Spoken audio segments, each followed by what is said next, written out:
Hi, I'm Kira and I live in the countryside of Japan. Yeah, so I moved to the countryside last August in 2024, and ever since I moved here, I have totally immersed myself in my community, and I started a business regarding rural revitalization and cultural preservation in my town.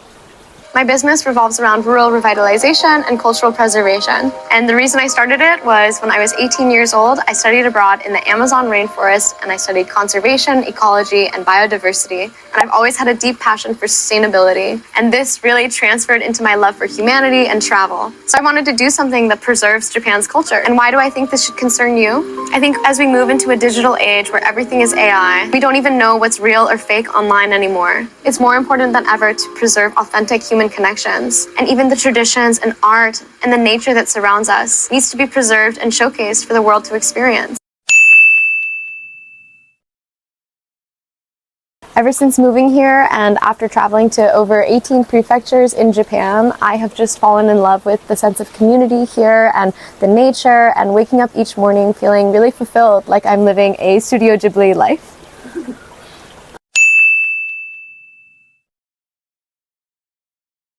Some of the best things that I experienced living in the countryside has been my ability to do so many things that I love. I somehow have so much time for my passions and my interests, and even though I'm deep in the countryside and you might not think that there's a lot of things to do, I think you have so much space and time to do all of your favorite hobbies. So that's definitely my favorite thing about living here. But amongst that, some of the challenges include being so rural, and it's kind of difficult to meet new people sometimes, and especially connecting with people my age is sort of difficult. And miraculously, through social media and my business with sustainable tourism, I have met so many amazing people from all over the world that are coming to visit me here. So those are some of the pros and the cons, but I am navigating it pretty well and I'm really happy.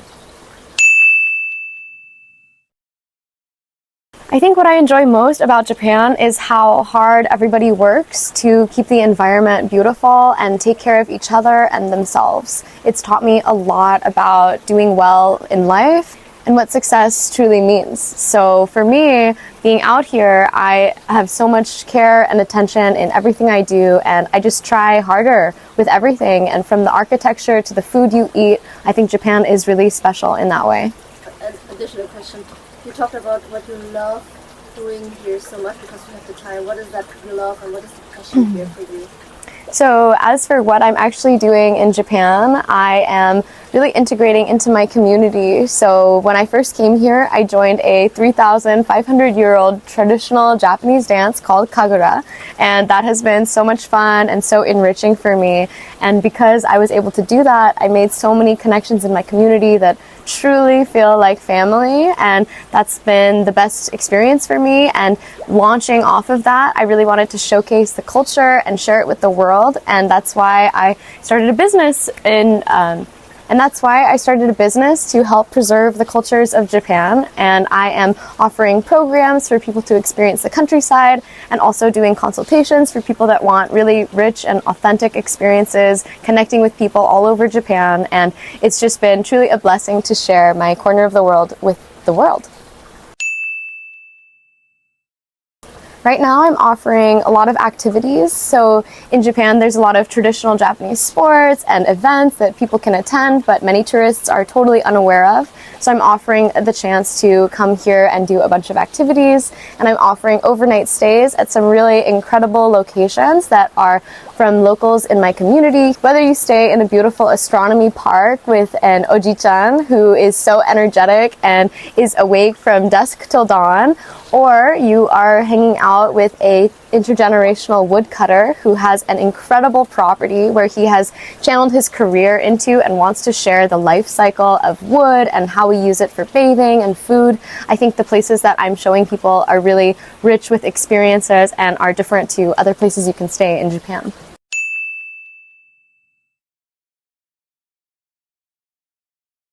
Okay, let me think. So the other So the other facet of my business is doing consultations, and the reason I started offering them was people had a lot of questions for me and how I'm doing what I'm doing. So the reason why people are doing consultations with me is I'm 24 years old and I've been to over 40 countries. I have studied at really great universities and I've somehow navigated my life to fulfill a life full of travel and adventure. And I've also been able to pursue and achieve one of the hardest visas to get in Japan, which is the business manager visa. And I am not fluent in Japanese, but I definitely do try my best. And I think with my life experiences and traveling across the world on a budget and really having amazing, authentic experiences with locals, people have come to me to seek advice on how to do the same for themselves. And especially when they're young and aspiring to embark on their own dreams and missions, I think speaking to someone like me who's just figured it out and is able to do something I really love in a beautiful place is helping a lot of people navigate their dreams.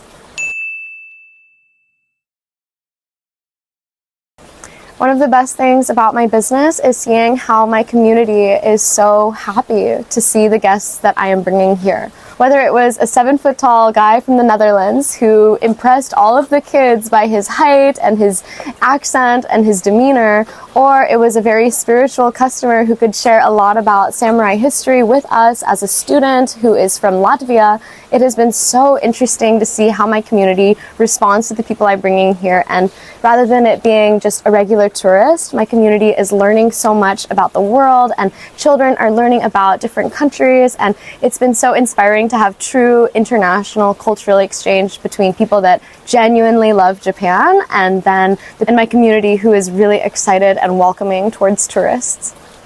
Any last messages?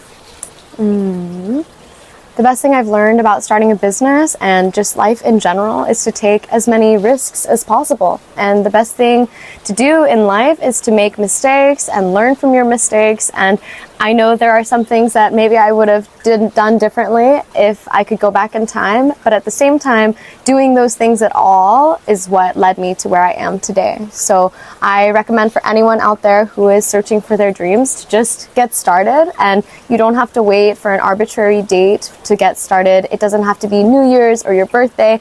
The best time to start is now. So I really recommend people to send it and do what they love, and I truly believe that the universe will conspire to help you when you really channel your passion and love into anything you do. So that's what I'd like to share with the world.